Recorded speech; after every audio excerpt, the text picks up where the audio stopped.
Ayan po yung ski sale na lang sila ngayon, 990 up to 50% offer. Marami nang gumagamit niyan dito ngayon. Mayroon ng mga improvised, ang gaganda po yan, oh. Ang laki, oh. Tapos may mga upuan na rin. Dati nakatayo ka lang, ngayon meron na rin siyang mga upuan. Marami na rin mga kababayan natin na gumagamit niyan. Yung mga interesado, yan po, dito lang po to located sa 19th Street. Yung mga kababayan natin na interesado po. Hindi po ako affiliated dito, nadaanan ko lang, gusto ko lang pong kunan. Ayan, kaso nagre-reflect yung salamin, hindi masyado makita yan sa loob.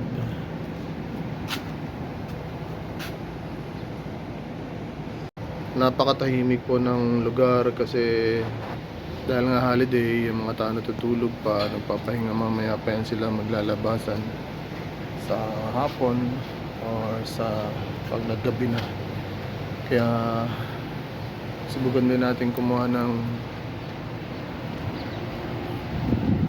video mamayang gabi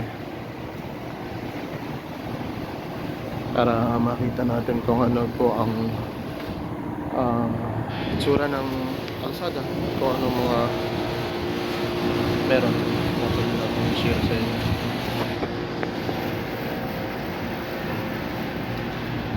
Ito, may bagong store din dito. Ayan, may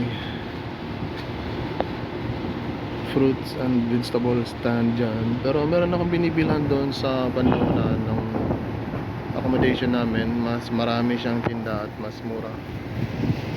Yan po yung Almana General Hospital. Napanood nyo na rin po yan sa mga previous videos ko. Yan, may mga building na connected ng bridges. So dito na po yung Kabayan Hanas Supermarket. Yan po. Dito po tayo pupunta at bibili ng ilang kailangan natin. Ingat lang sa pagtawid. Yan po yung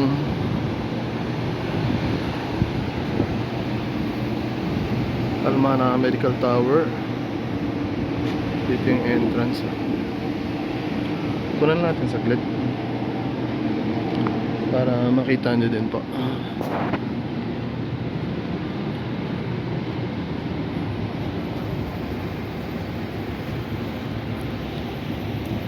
Yan, masilaw lang, mas nakaharap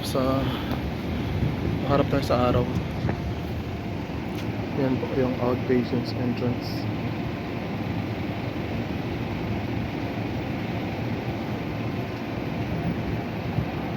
Napakalaking hospital po yan dito, yung Almana General Hospital.